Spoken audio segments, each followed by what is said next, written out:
Pokemon Red and Blue are pretty darn old, and you did not need me to tell you that, because if you've watched anything even remotely resembling a Poketuber in the last couple of years, you'll probably have heard something along those lines.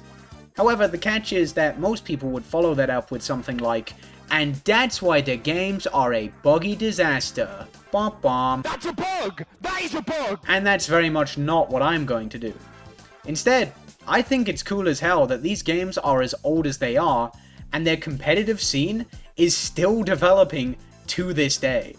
Now, personally, if I'm not working on a video, streaming, or doing some mysterious third thing, chances are I'm playing some old-ass fighting game that hasn't seen anything resembling a balance patch in over a decade, and is most likely never going to see another one. And you know what? I couldn't be happier. There's just something really nice about the consistency of games like that. Like, you can hop on them at any point and know pretty much exactly what you're getting yourself into. You know the resources for that game are going to hold up to this day, and the fact that these games don't really fundamentally change just makes it all the more exciting when new tech is discovered, right? It really gets me pumped to get better at the game and try and implement it into my game plan.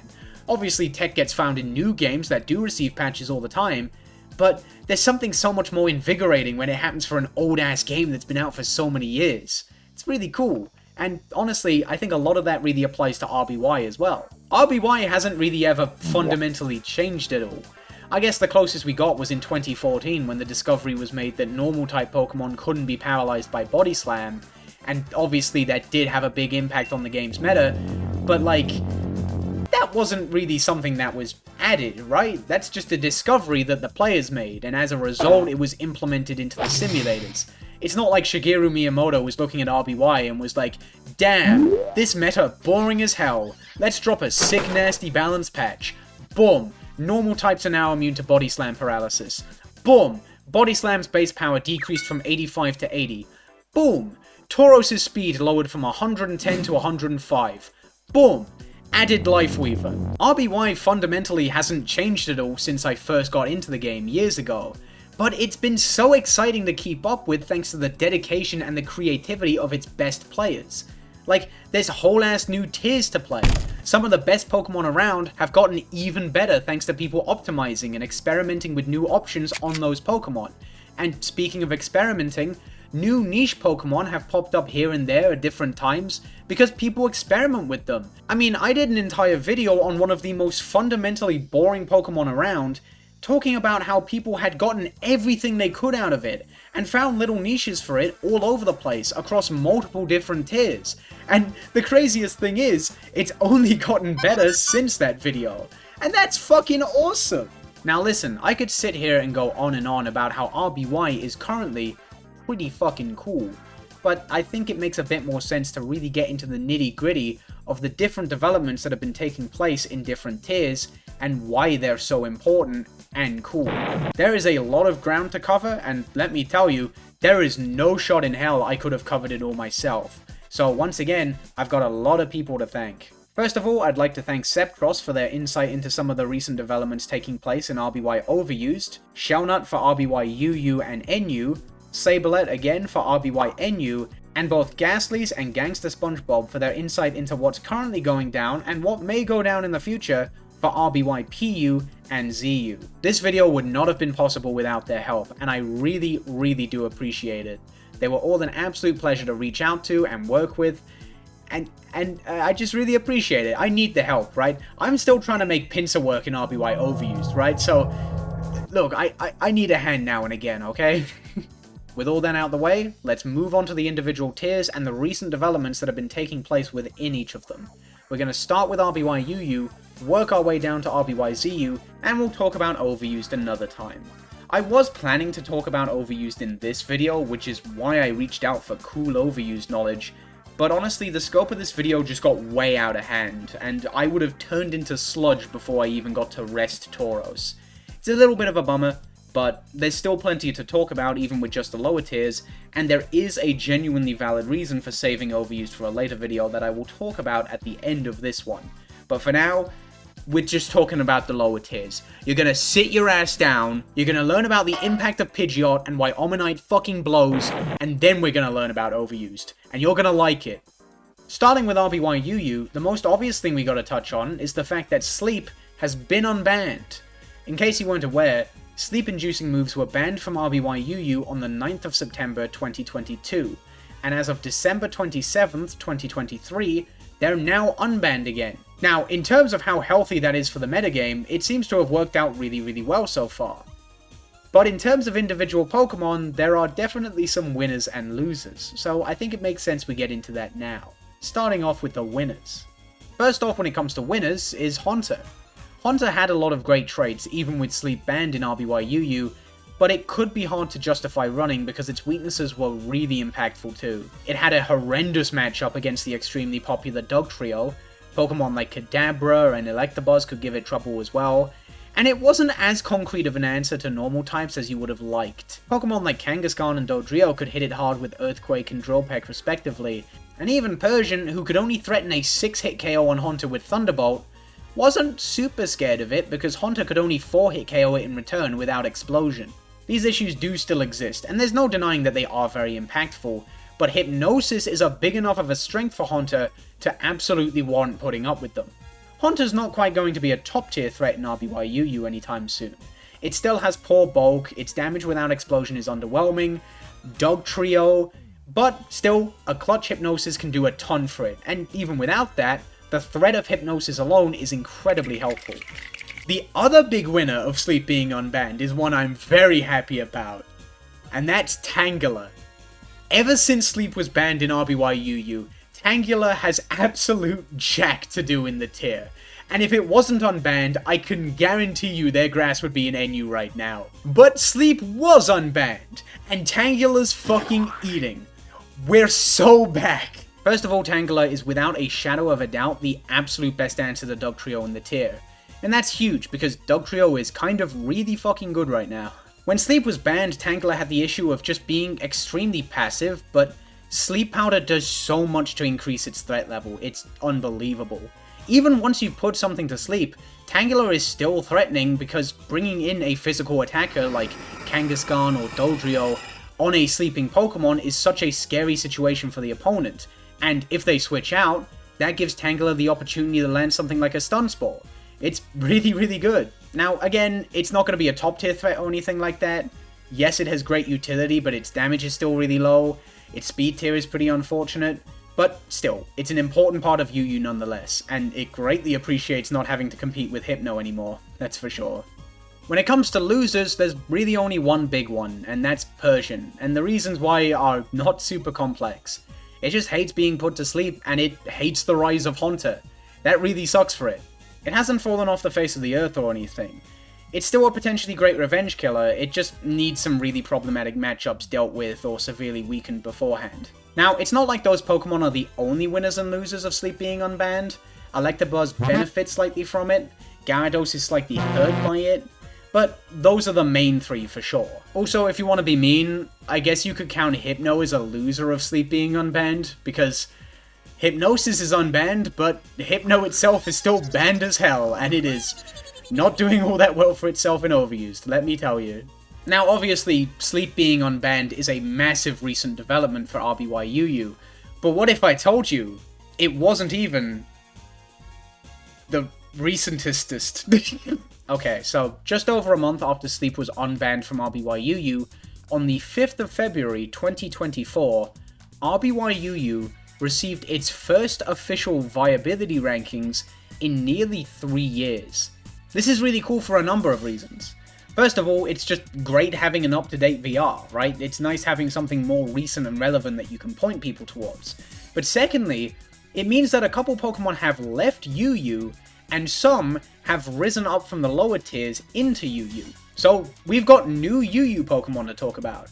First of all, there are 3 Pokemon that dropped from UU into NU, those being Aerodactyl, Victreebel, and Venusaur, and we'll touch on them when we start talking about Neverused. On top of that, we've got 5 new UU Pokemon. Clefable, Golem, Electrode, and Ninetales have risen from NU to UU, and Raichu has left the NU ban list to officially become a UU Pokemon. Also, if you look at the numerical rankings for the RBY UU viability rankings, you might notice that Tentacruel and Kadabra are both listed as number 1, And the reason why is very simple. They just have the exact same average ranking, so they're tied for first. Typically, most people were putting Kadabra at second, while Tentacruel and Dugtrio were fighting over the number 1 spot, with the loser ending up at third. But overall, Tentacruel came out on top. It's just a silly little thing, but I do find it kind of charming. Another thing you might have noticed about the new UU viability rankings is just how much Dewgong has climbed up them, going 11 spots from 18th to 7th. Now, obviously, this is ignoring that phase where, you know, that fuck-ass better version of Dewgong was in UU, but yeah, even outside of that, Dewgong is a lot better now than it was before Lapras ever touched the tier. So, what's going on with Dewgong? Well, actually, not much at all. It's just kind of the good things that it has going for it are more valuable now. Dewgong's whole deal was that its bulk and water stab were underwhelming compared to other bulky waters, but it compensated for that with Stab Blizzard and a fantastic Articuno matchup. And that Articuno matchup is exactly why it's as good as it is now. That is just way more valuable of a trait to have, as Articuno is more important than ever now. Over the years, UU's normal types and the offensive pressure they bring to the table have been steadily rising in usage, and Articuno is great against them. So, naturally, the thing that's great against Articuno is pretty great. Not much more to say than that, but hey, I like Dewgong. You love to see him winning. So, moving on to the individual Pokemon, the first thing we'll take a look at is how the new additions to UU are shaping up in the tier, starting with Golem. As of right now, Golem has a very solid place in the tier. It shuts down key threats like Electabuzz and especially Dodrio and Electrode, which is pretty important. Outside of Tangela and some of the less common water types like Vaporeon, nothing really enjoys switching into Golem thanks to its high attack and phenomenal coverage. There's a lot of Pokemon that Golem loses to one-on-one, but even those Pokemon hate switching into it, so if it gets going, it can be really hard to stop without sacking a Pokemon. Unless you've got something like Tangela, of course. Golem's shaping up pretty great, but one unique issue it does have is that because its matchups are so polarizing, it kinda struggles to do everything it wants to do. It wants to wall break earlier on in the game and potentially use Boom to create momentum for its teammates, but then you don't really get to make use of its defensive utility against Pokemon like Dodrio, which is very important in its own right. Still a great Pokemon, it just, you know, it can find itself stretched a little bit thin. Next up, we've got Electrode. Jesus, dude, slow the fuck down. You were in ZU like a couple of months ago. What the fuck happened? Electrode isn't incredible or anything, but it's shaping up to be a decent late game Pokemon. It desperately needs Golem and Dugtrio out of the way first, but if you can meet those conditions, it's a solid late game cleaner. Its damage output isn't amazing, but it can finish off weakened foes just fine, and Explosion is really nice for Pokemon that it just can't really muscle through. It's a good momentum building Pokemon in the late game, but not much more than that. To me, maybe the most interesting rise is Ninetales. This is definitely not a Pokemon I ever expected to see in UU, but not only is it seeing a lot of use as a lead, but it's shaping up to be a shockingly great one. It has a solid matchup against Electabuzz, which is another very common lead. It's very scary to switch into, thanks to the power and burn chance of Fire Blast, and it ties with other key threats in Tentacruel and Dodrio. Confuse Ray is also a bit of a tricky tool that can help out against Pokemon like Haunter, and while its attack isn't great, it is just enough to KO Kadabra with a combination of Body Slam into Hyper Beam, which can situationally be very strong. Clefable's a little bit tricky to talk about because it doesn't really have any one given thing that it excels at. It's just a very solid general kind of Pokemon, and it seems like it's shaping up to be a great addition to the tier. It's just got a ton of great traits. It's got good bulk, normal stab, good coverage, and it can spread both paralysis and sleep. All around really good Pokemon. I guess if you've played a bit of UU before, a good way to think of Clefable is like a slower Dragonite that gives up Wrap and Earthquake immunity for a lack of a crippling Ice weakness and normal stab. Maybe. Kinda. Lastly, we've got Raichu, and while it is technically ranked above Ninetales, unfortunately, Raichu doesn't seem to be shaping up quite as well as the other new UU Pokemon. Its coverage is undeniably great, and being able to one-hit KO both Gyarados and Golem is awesome, but being an electric type that speed ties with both Tentacruel and Dodrio can be really frustrating. It also hates to see Tangela winning because it's completely walled by it, and weirdly enough, Raichu has really bad 4 move slot syndrome. Obviously you need to run Thunderbolt on this thing, but a lot of the time you really feel like you need to run all of Surf, Hyper Beam, Thunder Wave, and Agility, and obviously you can't do that. And there is a lot of opportunity cost to giving up any one of them. If you give up on Hyper Beam, suddenly you're kind of fucked against Kadabra. If you give up on Agility, suddenly you're never really going to be able to sweep. It's tough. Now, speaking of Raichu, however, you might remember that unlike the other 4 Pokemon we just talked about, Raichu didn't rise from NU to UU, but from NUBL to UU, the Neverused ban list. And as it turns out, the 3 remaining Pokemon on the Neverused ban list have been on a little adventure of their own. I am nobody's got it? I don't want you here and I don't want you here. I'm stuck with you. On February 6th, one day after the new UU viability rankings, Poliwrath, Poliwhirl, and Golduck, the 3 remaining Pokemon on the Neverused ban list, were all released back into Neverused, which is honestly pretty awesome. And look, I'm sure I know what some of you are thinking.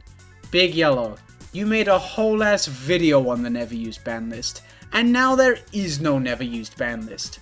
You must feel pretty fucking stupid right now. And no I don't. Because imagine a world where the RBY Neverused ban list was lost media. Yeah, pretty scary stuff. Now, I'll touch on how these 3 are doing in RBY-NU in just a bit, but first things first, we should talk about the 3 Pokemon that dropped from RBY-UU to RBY-NU, Aerodactyl, Victreebel, and Venusaur. In total, RBY-NU has 6 new Pokemon, so we'll talk about them first, and then we'll touch on how some of the Pokemon already in NU are shaping up, given these changes. First things first, we have Aerodactyl, who, out of the 6 new Pokemon, seems to be the biggest winner. It's doing really well for itself in RBY-NU, being a great physical attacker with some really unique defensive utility, and now that Electrode is gone, it's the fastest Pokemon in the tier. It's a decent answer to one of the tier's best Pokemon in Charizard, not being scared of any of its physical attacks, so it's a great answer to Swords Dance sets, although it does have to be a bit wary of Fire Blast. It's at best a 4-hit KO, but the burn chance is what's really scary for Aerodactyl.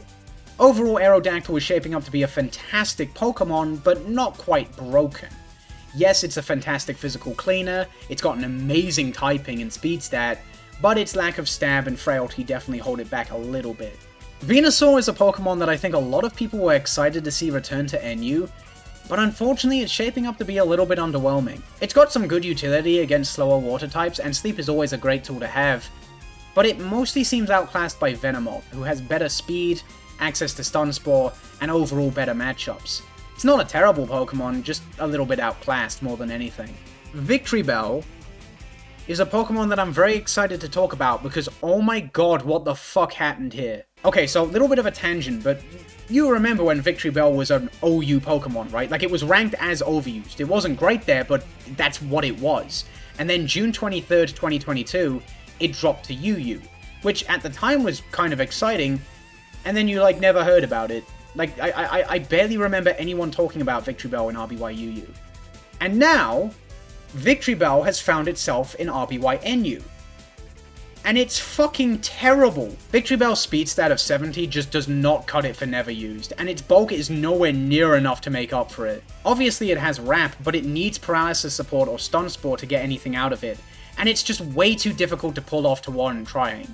Unfortunately, Victreebel just isn't it in RBY-NU. If you want to make Victreebel work in the lower tiers, honest to god, give it a couple months. Wait for it to drop to PU, and give it a shot there, because that's genuinely your only hope. In lighter news, things are looking a little bit better for the returning NUBL mons. They're all like decent to good. Golduck is a tiny bit unremarkable. It does outspeed Blastoise, and it can actually beat it one-on-one thanks to Seismic Toss, which is actually pretty cool. But other than that, it's just fine. Setting up Amnesia is significantly harder than it was pre-NUBL, and even if it manages to pull it off, its average bulk can definitely let it down. It's not a bad Pokemon by any means, its damage and coverage are genuinely quite good. It's more so just that it struggles to compete with some of the other water types in the tier. Poliwrath, I'd say, is a little bit better off. The speed tier hurts it for sure, as does the fighting type, and again, it's probably not messing with Amnesia, but having a second sleeper can be genuinely fantastic, especially against other water types that you kinda struggle to do significant damage to. And lastly, there's Poliwhirl, who again is pretty decent it seems. It has some value over Poliwrath as a sleeper thanks to its speed and better typing, and it can function as a decent lead, but overall, it's held back by its severe frailty, and it has some pretty bad matchups. Again, not a terrible Pokemon, it's just kind of struggling to compete with other water types is all. So yeah, those are the 6 new NU Pokemon. Bit of a mixed bag, one really good Pokemon, one who I could see ending up on the ZU ban list in a couple months, but overall, not too shabby.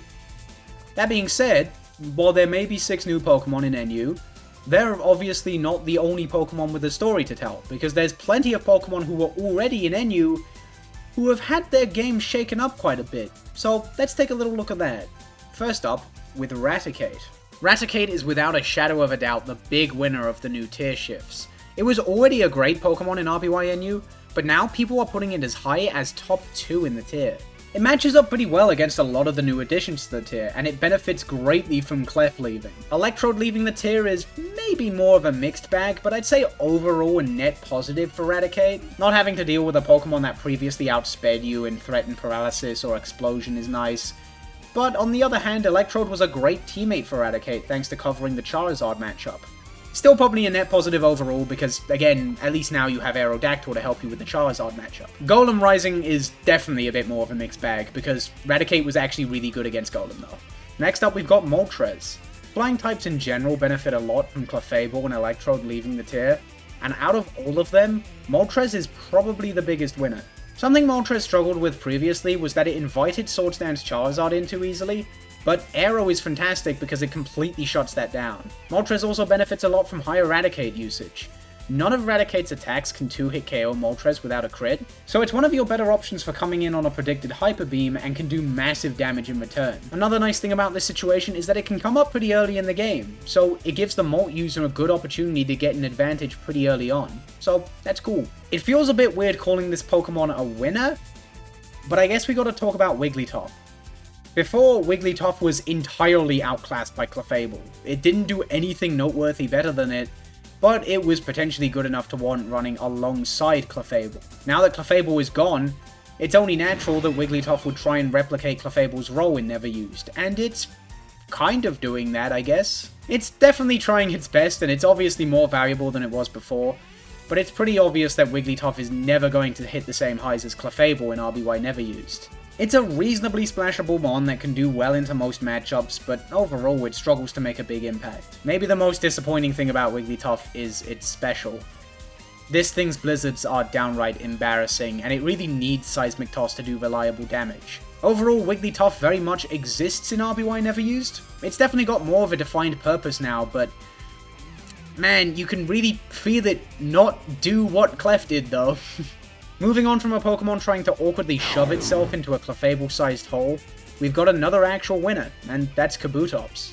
Kabuto definitely benefits from Electrode leaving the tier and Nidoking becoming less common, and it's also a good answer to Molt, which is great because Moltres is becoming more common, but maybe its biggest selling point is that it's one of the absolute best answers to Aerodactyl. It's one of the only reliable switch-ins to Sky Attack in the tier, and it scares Aerodactyl out with a 2-hit KO from Surf. Slash is also a really nice tool for Kabutops to have. It allows it to hold its own against other water types despite not resisting water, and it can ignore the attack drop from a potential Fire Blast burn. Now, as much as we love seeing our favourite assortment of Goobers winning, there are also a couple losers too, unfortunately. First of all, we've got Nidoking. Nidoking really doesn't appreciate the recent tier shifts, because it lost a lot of important targets in Clefable, Electrode, and Golem, and it doesn't match up well at all against any of the returning NUBL Pokemon. It still definitely has a niche in the tier because it's one of the only 2 usable ground types alongside Graveler, but unfortunately this just isn't as useful of a trait as it once was. It's mainly useful for completely shutting down Magneton, which is, you know, situationally important, but maybe not something you'd want to dedicate an entire team slot to. Another big loser is Kingler, and I don't have a ton to say about Kingler, but unfortunately one of the things I do have to say is that they're completely fucking washed. Kingler's poor speed and special are severely detrimental as they hurt its ability to sweep and check fires respectively, and setting up Swords Dance is just too difficult and not worth the trouble anymore given how offensive the tier is. It's a shame. I like Kingler. I don't know. Maybe it'll do some shit in PU, we'll see. So that's mostly everything I have to talk about when it comes to how the new UU viability rankings have affected Pokemon in Neverused, but we're not quite done yet before moving on to PU. Well, kind of, not really, because before we move on to PU fully, I'd like to talk about a few PU Pokemon who have a shot at rising to Neverused at the next possible opportunity. First off, we have Fearow.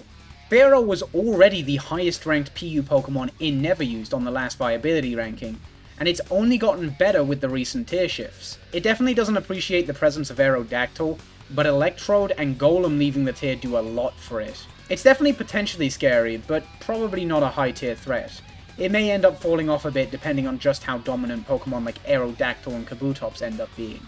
But still got a good shot nonetheless. Arcanine is another very solid mon that's seeing a lot of use right now as an offensive lead with some decent mid-game utility thanks to its good bulk, speed and power, although it is a bit limited thanks to its poor coverage. Notably, Arcanine outspeeds Venomoth, who is another fantastic lead and one of the tier's best Pokemon in general. Venomoth risks a lot by staying in against Arcanine because Fire Blast does huge damage or even outright one-hit KOs with a crit.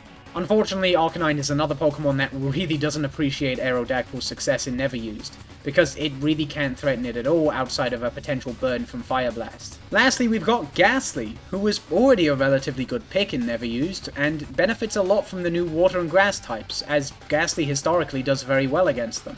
Gastly definitely appreciates the high Eradicate usage, but Clefable leaving the tier is a bit of a bummer, because Clefable was one of your better opportunities to bring Gastly in. Something that's otherwise quite hard to do due to its terrible bulk. Gastly rising to Neverused is a very real possibility, although it's definitely held back by its very low stats. Arcanine and Fearow are definitely more likely to rise, but Gastly is the clear number 3, I'd say. Now, we'll talk about RBY, PU, and ZU in just a second, but before we do, I'd like to talk about something. Have you ever wanted to create your own professional-looking website, but you just don't want to deal with that whole coding process? Have you ever wanted to open that digital storefront or that blog, but you just don't quite know where to start? No, the fuck you don't. You want to learn about why Arcanine's broke as shit in RBYPU. So let's just talk about that. Now, one thing that is worth mentioning is that unlike UU and NU, PU and ZU haven't really had a big thing happen that caused any big developments, right? There's nothing like Sleep being unbanned or a new VR that has massively shaken things up. The developments in PU and ZU are really just the developments of people playing the tier and figuring certain things out for themselves. Sorry if you were hoping for something absolutely wild like, I don't know, Paralysis getting banned, or Slowbro dropping to ZU, or someone finally getting back to my 100 plus emails about banning all of Pinsir's bad matchups from PU because the tier should stand for Pinsir used. You won't find that here. It's just a lot of little things that kind of tie into each other, and we're going to be doing a lot of like speculative talk about drops and rises that could potentially happen in the future. Hopefully you still find it interesting. I certainly do. So if you're down for that, let's get into it. Starting with RBYPU, unfortunately, it doesn't really seem like the tier is exactly in the best state right now. I don't want to speak for everyone who plays the tier, but the general consensus seems to be that it's not exactly doing so hot.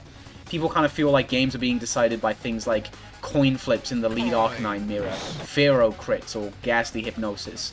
It's just a little bit too RNG heavy and samey to be fun. Arcanine definitely seems to be the biggest offender at the moment. It's absolutely dominating the lead metagame in a similar way Hypno did with old UU, and it can cheese its way through a lot of its bad matchups with Fire Blast burns or Body Slam paralysis. People aren't exactly a fan of what it's doing to the tier, unfortunately. Now granted, I did just talk about how all three of these Pokemon could most likely end up rising to NU, but there is a little bit of a catch. It's looking like NU isn't going to get a new official viability rankings until 2025. So those rises, while likely, aren't exactly going to happen anytime soon. What's most likely going to end up happening is that there's going to be some tiering action taken after the current PU Team Tour. So some or all of the three Pokemon I just mentioned could find themselves on the PU ban list well before they officially rise to NU. And who knows, maybe more Pokemon could end up rising, it's hard to say at the moment. ZU on the other hand seems to be doing pretty well, although there is one very controversial boy we need to talk about, but we'll get there when we get there. Now, this doesn't exactly affect anything in the tier itself from a gameplay perspective, but there's a semi-big-ish development that I think is worth mentioning with RBY ZU. As a lot of you might know, ZU is an unofficial metagame, but it seems to be getting there. It's still not a challengeable tier on Showdown, but at the very least, it is recognized on Smogon, and ZU Pokemon will be listed as ZU in the Pokemon Showdown team builder. So, that's pretty neat. We're getting there. Baby steps, we'll get there. Part of me does wonder if next year, ZU could end up becoming an official metagame the same way PU did in 2015. I mean, unless I'm mistaken, I'm pretty sure that every single generation has a ZU where the Pokemon in that tier are dictated by an official PU viability ranking. So, that's gotta count for something. I don't know, it'd be cool to see. And listen, I get asked about this a lot from people who like aren't super familiar with Smogon tiering. Yeah, this is why there are tiers below the tier called Neverused. Neverused used to be the lowest one, but like it's just so much easier to make the new lowest tiers. Like you can just find a home for all the shit that's too bad for the tier above it, instead of like trying to jam a new tier between two existing tiers. Just, it is what it is. It is what it is, okay? Anyways, moving on to gameplay stuff for RBYZU, one thing I want to touch on is the concept of RBYZU having a big 3. I'm pretty sure I've alluded to this in the past, ZU having a big 3 very much the same way that RBY Overused does. 3 Pokemon that you should basically be running on every single team. Those being Pidgeot, Sandslash, and Primeape. And it's kind of safe to say that that's not really the case anymore. Don't get me wrong, none of these 3 are terrible or anything, but Primeape has definitely fallen off a little bit, and while Sandslash is still amazing, I think the general consensus is that Pidgeot is the definitive best Pokemon in RBYZU. Although there is a certain purple prick who is kind of putting things into question at the moment, and we'll talk about them now. So as of right now, there's a pretty strong possibility of Arbok being banned from RBYZU. And that might seem strange, since I think the general consensus is that Arbok is not the best Pokemon in RBYZU at the moment. It was him. Let's get him, fellas.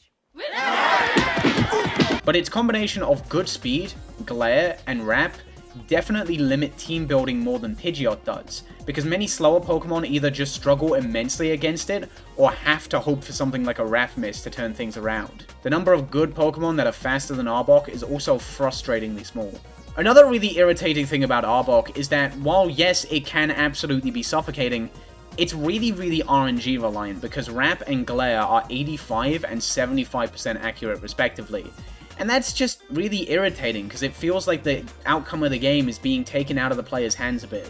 Obviously RNG and playing around odds are to be expected when you play Pokemon, but it's just that Arbok takes it a little bit too far. I mean, shit man, I've been there. I've sat my ass down and been like, damn, I hope this Arbok misses eventually, and when it does, I don't get fully paralyzed. I gotta be real, I fucking hate Arbok. I would be happy to see this guy go. If Arbok did end up getting banned, then the metagame would most likely become slower and bulkier, with Pokemon faster than Arbok taking varying hits in viability. Pidgeot would still be incredible, but it would have a harder time breaking through teams without Arbok's chip damage against slower Pokemon. Primeape and Ponyta would be hit noticeably harder, while Pokemon that were already on the weaker side, even with utility against Arbok like Abra, would most likely become irrelevant. Arbok getting banned is likely, but not guaranteed. There's a little bit of debate over it, but if I had to guess, I'd say it's going to end up on the chopping block sooner or later. And hey, all of that might be happening sooner than we think, because Big Yellow from the future, like 3 weeks after I recorded the rest of that shit, is chiming in to let you know that on March 19th, suspect tests for both Arcanine and Fearow in PU and Arbok in ZU have started. So yeah, they're all officially on the chopping block now. I don't think things are looking good for Arbok and especially Fearow, but surprisingly, out of the 3, Arcanine seems the least likely to get banned, as the opinion on it seems to have shifted a little bit. Something I should have elaborated on earlier is that it's really just lead Arcanine that people find problematic. They typically don't really mind how it functions in the mid or late game, and people are finding more answers to lead Arcanine as time goes on. For example, lead Nidoqueen is becoming more common, and yes, it's not a concrete answer, but it is favoured to win that matchup, and people are experimenting with new options like lead Porygon that actually seem to do fairly well into Arcanine, so who knows? It could still end up getting banned, but I would say that out of the 3, it is probably the least likely to get banned. Anyways, with that out the way, we'll move on to talking about some potential tier shifts in the future related to PU and ZU. Now, these wouldn't actually happen for quite some time, and they are mainly just based on speculation, but I do think they're worth considering nonetheless. When it comes to Pokemon that are likely to drop from NU to PU, the big three are definitely Victreebel, Kingler, and Execute. Yeah, I kind of maybe should have mentioned Execute when talking about losers of the new tier shifts. Yeah, they're kind of washed too, sorry you had to find out like this. The other notable potential drop is Nidoking, but this one's a lot harder to call. Like I said earlier, it has definitely dropped in viability in NU, but at the same time, it's the tier's best ground type, so like, it might hold on. It does have a valuable niche, and that's hard to deny. It's a lot harder to call than the other three, that's for sure, but it could end up happening. The idea of Nidoking dropping to PU is pretty wild given how much history Nidoqueen has in the tier, but if it did end up dropping, they'd probably both still end up being used, because their shared traits are just that valuable that running both of them really does make sense. Hey, Bimbo! Oh, me? Yeah, I'm talking to you, whore! What do you think you're doing on my turf? Oh, I'm just trying to explode ducks. Nidoking's biggest advantage over Nidoqueen is definitely its speed. Notably, it outspeeds Gastly, which, you know, depending on what happens to Gastly, that might not end up mattering so much, but still. Granted, its lower bulk is definitely an issue. Notably, Nidoking has good odds of just outright dying to a crit Pharaoh Hyper Beam, while Nidoqueen always lives. Another interesting thing to note about PU is that it's got a little bit of a fraudulent trio, who, unless anything changes, will probably end up dropping to ZU at the next possible opportunity, those being Pinsir, Machamp, and Omanyte. Despite being pretty prevalent in early PU, Omanyte is struggling a lot due to its passivity inviting in mons like Gastly and Staryu too easily, and overall more offensive waters like Seeking are just generally preferred now. Seeking an Arcanine Rising or getting banned would also kinda suck for it because its good matchups against them are some of its only selling points at the moment. However, Omanyte would probably be great in ZU. It would match up well against mons like Flareon and Pidgeot, and it wouldn't invite Pokemon like Rhyhorn in. So if it did drop to ZU, it would probably fit in nicely.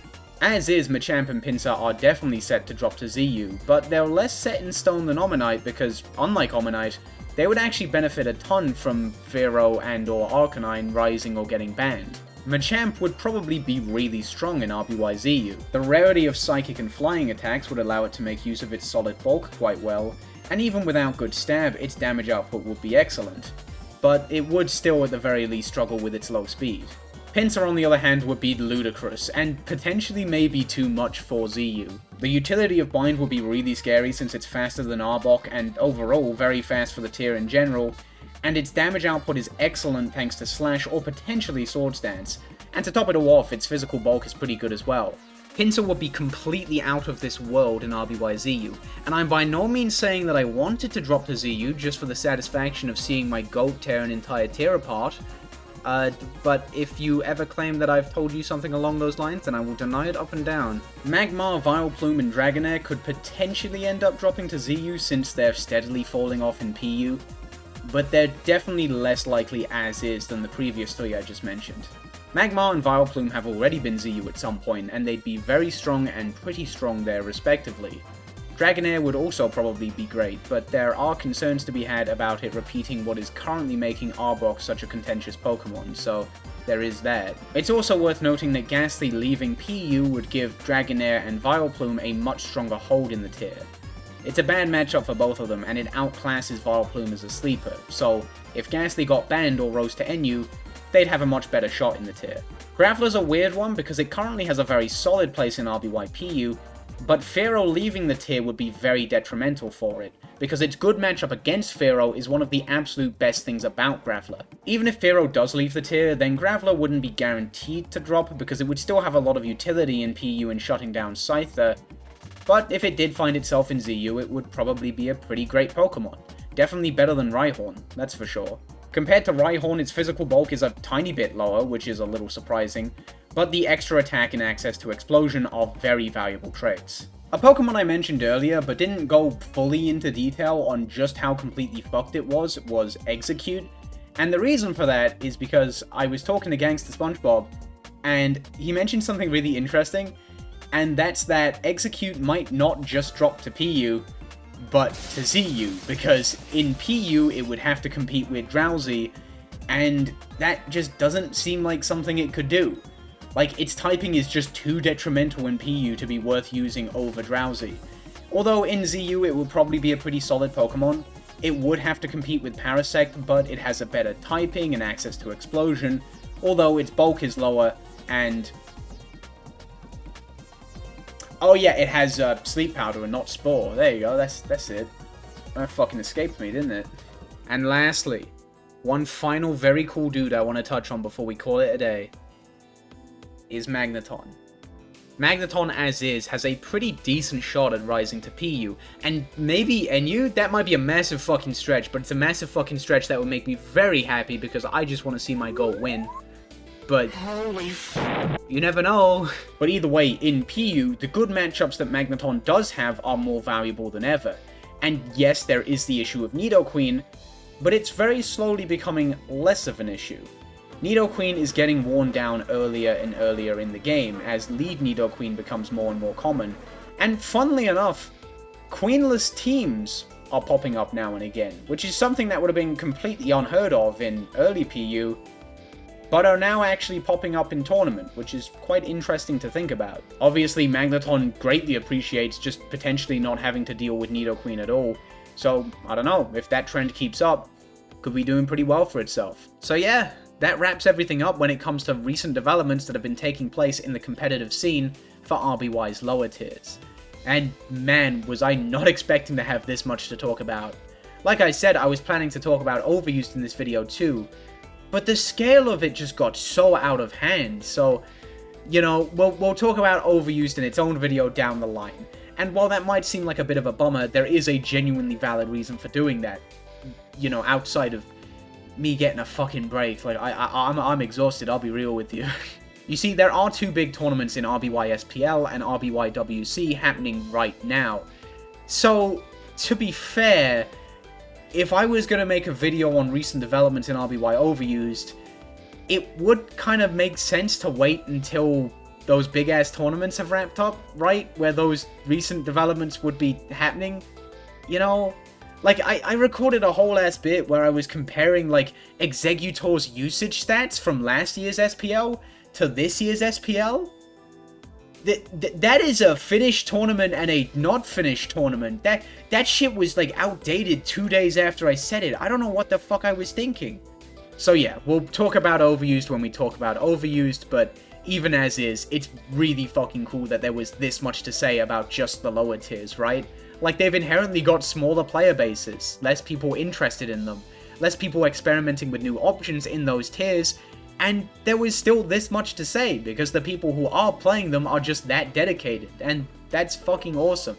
There's no denying that. So yeah, we'll leave it there, and once again, absolutely massive thank you to Shellnuts, Sabelette, Gastlies, Gangsta Spongbob, and Sceptross for helping make this video possible. I will see you in the next video, and I will see Kingler on the PU ban list, probably. Bye-bye. Don't listen to them. We're not done yet. I did just lie to you. It's currently March 26th. I'm running on 3 hours of sleep right now. But I woke up to something that I just need to talk about. I also don't know where the shirt that I wore for this entire video has gone, so we're gonna have to make do with Hatsune Miku. I think she's doing a great job, personally. So on the 25th of March 2024, Confuse Ray was banned from RBY 7U. Now you might be wondering, what the fuck is RBY 7U? Well, if you're thinking that, then welcome, because you're probably pretty new here. I hope you're having a good time. But basically, 7U has nothing to do with any of the tiers that we just talked about. It's sort of a byproduct of the old Pokemon Perfect tiering system, which featured 6 tiers going from 1U to 6U. 1U and 2U were the same as OU and UU at the time, but 3U through 6U were 4 completely unique lower tiers, and that was nice because at the time, the lowest Smogon tier was NU and it was pretty unexplored. But yeah, Confuse Ray is now banned from RBY 7U, and that's pretty much entirely Golbat's fault. Golbat is one of the best Pokemon in the tier. It was on every single serious team, and it was incredibly fast and bulky by the tier standards. So a Pokemon this dominant being able to essentially force coin flip so easily was just really, really unfun. So I don't really think anyone is sad to see Confuse Ray go. However, the best thing about the Confuse Ray ban is not why it was banned, but how it was banned. Confuse Ray was banned in RBY 7U because Gangsta Spongbob said so. It is no exaggeration, that fucking simple. And good. It's been 15 hours and I've seen nobody mad about this. Which, if you're a Pokemon fan, you know that's a big deal. So, good cool, Gangsta Spongebob. Keep it up. So yeah, we're done for realsies now. Thank you, bye.